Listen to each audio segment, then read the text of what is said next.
The mountain wind hissed like a warning as SEAL Team Wolfhound pushed deeper into the Hindu Kush. Their mission was supposed to be simple: extract an informant, grab a hard drive, and get out before the valley woke up. But valleys in Afghanistan never sleep. Lieutenant Brooks raised a fist, freezing the squad. He didn't like how silent it felt. No goats. No radios. Not even distant engines. "Something's wrong," he whispered. That's when their comms crackled. A calm, steady female voice glided through the static. "This is Raven. I have Overwatch. You've got movement on your left, 600 meters." Raven wasn't a SEAL. She wasn't even supposed to be on this mission. She was a sniper borrowed from another task force, an expert they only brought when things were expected to get ugly. "Copy, Raven," Brooks murmured. "How many?" A pause. "Too many." The team didn't understand what she meant until the ridgeline erupted. 30 enemy fighters, maybe more, pouring out of broken stone huts and hidden tunnels, fanning out in a perfect ambush. Machine gun bursts stitched the dirt around the SEALs. Bullets screamed past ears. The valley lit with muzzle flashes. Contact front. Contact rear. Wolfhound dove behind boulders, trapped in a kill zone with no escape routes. Brooks slammed his back against a rock, trying to process the impossible. 30 of them. "Raven, we're pinned." Her voice didn't shake. "I see them. I'm engaging." Above them, half a mile away, on a jagged ridge even goats refused to climb, Raven adjusted her scope, dialed her wind, exhaled once, and fired the first shot that would rewrite everything the SEALs thought they knew about her. The shot cracked like lightning across the valley. Down below, one of the fighters leading the push, an older man with a radio pressed to his ear, jerked backward and collapsed before his body even knew it had died. The SEALs didn't see where the shot came from. But the sudden confusion in the enemy line was unmistakable. "Raven's on them!" shouted Diaz, the team's breacher. Another shot echoed, this one louder, sharper. A fighter on the left flank spun and dropped, rifle skidding across the dust. Then another. And another. But the enemy didn't break. They surged harder, yelling, firing, spreading out to seal the trap. Rounds hammered into the rocks, shielding Wolfhound. Shards sprayed their faces. Brooks ducked, heart pounding, mind racing. "Raven, they're getting too close. We're gonna lose the ridge." Raven's breathing stayed slow, controlled, the kind only someone who had done this 1,000 times could maintain. "Shift right 5 degrees. That's their push team." Brooks peeked over the boulder just long enough to confirm, a group of 6 fighters sprinting low, trying to reach an elevated firing point. "Copy." But before he could order his team to lay suppressive fire, Raven fired again.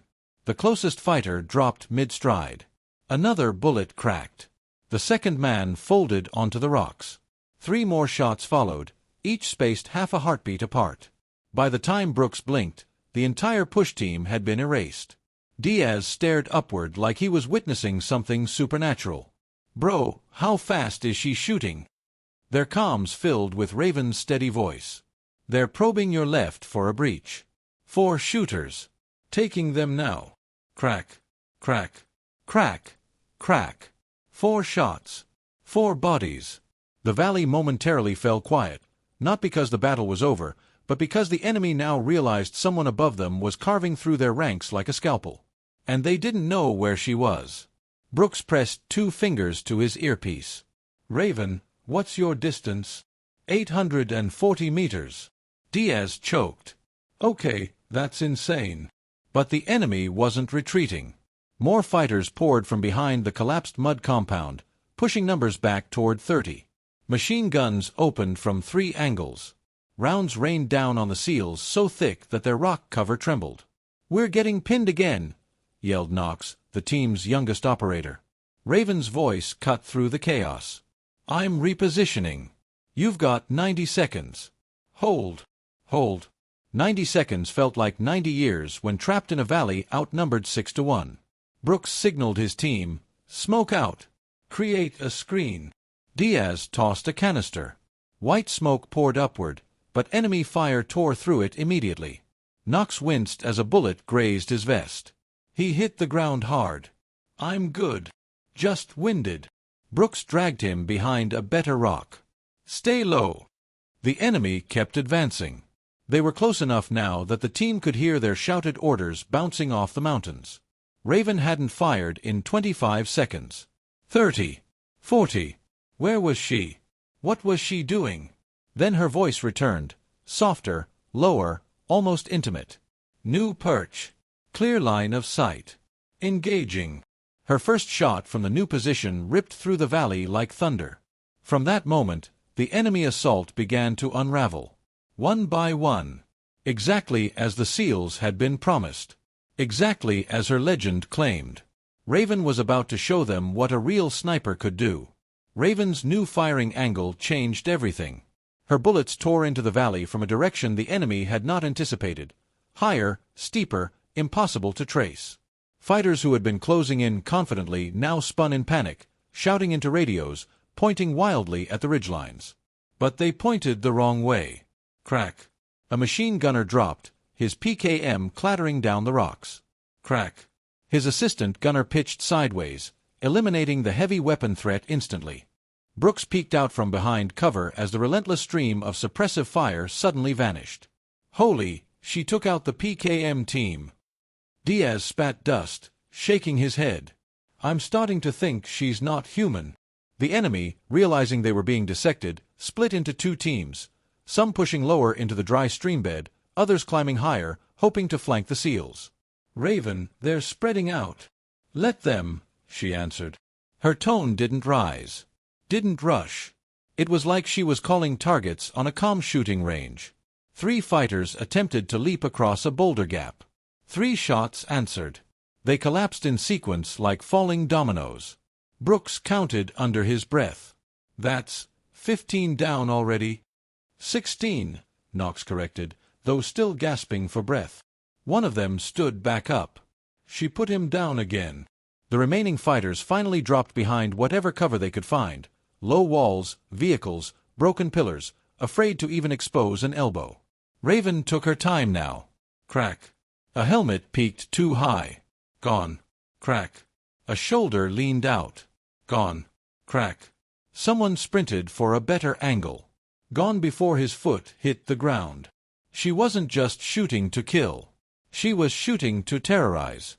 The SEALs watched as the battlefield flipped, the ambushers becoming the hunted, the confident rush turning into a desperate scramble. Brooks tapped his comms. "Raven, how many left?" A pause. 14. But not for long. Her voice held no arrogance. No excitement. Just quiet certainty. Wolfhound finally understood why the other task forces spoke her name with a strange mixture of respect and disbelief. They weren't exaggerating. Raven was a storm disguised as a woman. And the storm had only begun. The valley fell silent for a moment, not the silence of peace, but the silence before something dangerous moves. Brooks felt it first. A pressure shift. A wrongness. Diaz confirmed it with a muttered curse. "They're regrouping. This ain't over." Knox pointed his chin toward the far ridgeline. A new group of fighters emerged, heavier gear, better rifles, tighter formation. Not regular militia. These were trained. "Raven, we've got a second wave," Brooks warned. Raven's reply was immediate. "Copy. They're commandos. Better aim, better discipline." Great. Just what they didn't need. The commandos fanned out in a diamond formation, each movement coordinated. They weren't rushing blindly, they were covering each other, advancing low, using every rock and shadow as protection. This group wouldn't expose themselves easily. This group wouldn't panic from long-range fire. One of them shouted orders, and 3 shooters broke off toward the left ridge, the same route the SEALs had to use for extraction. If they secured it, Wolfhound was finished. "Brooks," Knox hissed. "We lose that ridge, we're dead." "I know." Enemy fire reignited with brutal accuracy. Bullets slammed into the rocks with heavier impacts. The commandos were using higher-caliber rifles. A round chipped stone right beside Diaz's head, showering him with shards. "Raven, we need that left flank stopped." Raven inhaled softly through comms. "Mark their lead." Brooks knew what that meant. He lifted just enough to spot the lead commando, a man crouched behind a square rock, scanning for angles. Brooks exhaled and whispered, "Blue bandana." Raven didn't answer. She fired. The man's head snapped back. His body toppled forward like a puppet with its strings cut. The two men behind him froze. Crack. One went down. Crack. The second dropped seconds later. But the rest of the commandos surged forward, firing wildly to cover the loss. "We've got 6 more closing in on us," Knox yelled. "Raven." Her voice remained steady. "Engaging. But they're smart. They're moving between my sight lines. You'll need to push right to give me angles." Diaz blinked. "She wants us to move? Under this fire?" Brooks wiped the dust from his eyes, adrenaline flooding his veins. "We move on my mark," he said. Wolfhound braced. Because if Raven said they needed to move, it meant this battle was about to get a whole lot closer. The ridge went quiet. Too quiet. Even the seals stopped breathing for a second. Cole peeked over the rock. "Where the hell are they?" And that's when 30 shadows burst out of the treeline, charging uphill, yelling, firing, flanking from both sides. A full coordinated push. A kill wave. "We're pinched," Ramirez shouted, emptying his mag round sparked off stone. Dirt exploded around their boots. The seals began pulling back, step by step. No cover left, no angle left, no time left. But Nadia didn't move. She lay flat, cheek on the stalk, heartbeat steady. Cole screamed, "Sniper, fall back." "That's an order," she whispered. "Not yet." She dialed again, another correction only she understood, changing not feet but mere millimeters. The kind of adjustment no computer, no spotter, no rookie could see. Then, crack. The lead enemy fell. Crack. The one flanking left dropped mid-stride. Crack. The machine gunner on the right spun backward like a puppet cut from strings. 3 shots. 3 bodies. All in under 6 seconds. Ramirez blinked. "What the... how is she?" But Nadia wasn't hearing them. She was in the zone, seeing the attackers in slow motion, reading their movement arcs, mapping the wind like she'd trained for 10 years. Another rush. Another angle. Another impossible distance. Crack. Crack. Crack. Every time one tried to step into position, they just fell. Within seconds, the charging line started breaking. Fear rippled through their ranks. Men dropped behind rocks, screamed into radios, tried to crawl back the way they came. Nadia exhaled. "They're losing cohesion." Cole stared at her like he was watching something not human. Something engineered out of silence, steel, and mathematics. "Keep firing," he yelled to his men. "But let her work." And she did.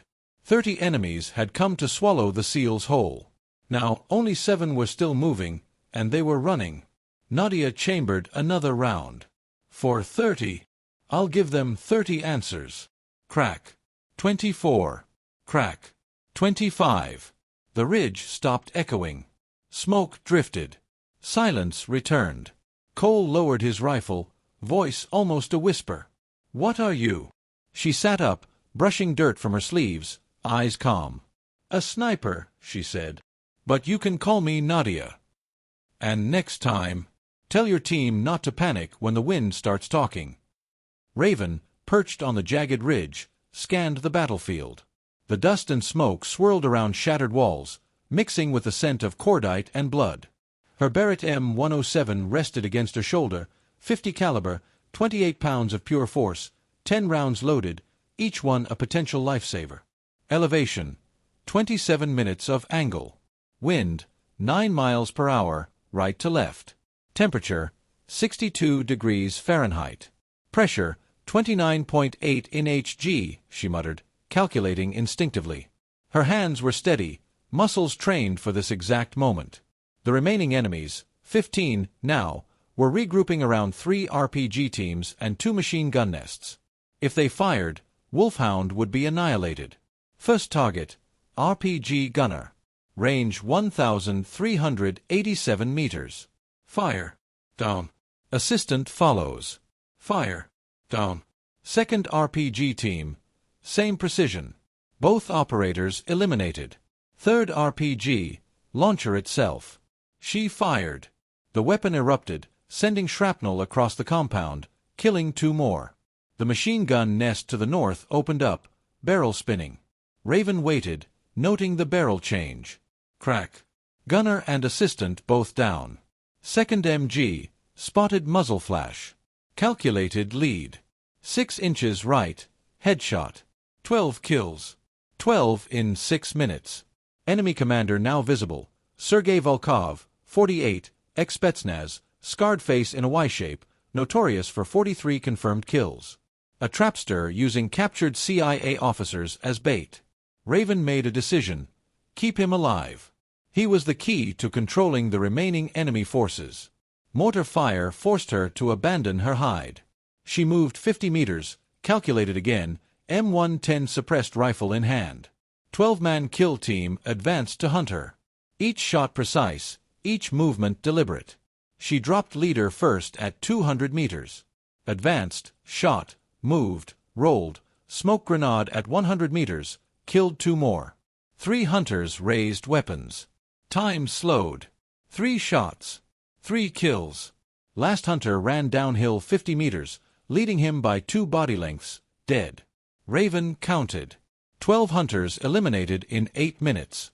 Total kills now, 27. Through scope, Volkov repositioning troops. Extraction point compromised. Helicopter would be shot down if they tried to land. 8 rounds left in Barrett, 25 in M110. Impossible odds. Decision made. Ammunition stockpile targeted. 8 rounds into explosives. Fireball consumed compound walls. 8 more enemies killed. Now, 30 weapons trained on her. She had 60 seconds before cover failed completely. Heart steady. Breathing controlled. One thought, her team, their families, and the innocent lives depending on her. She adjusted, fired, and prepared to move forward into the inferno. Raven dropped from cover, moving downhill toward the enemy guns.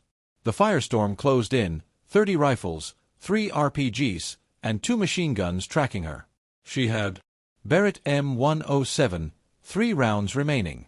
Sig Sauer P226, 45 rounds.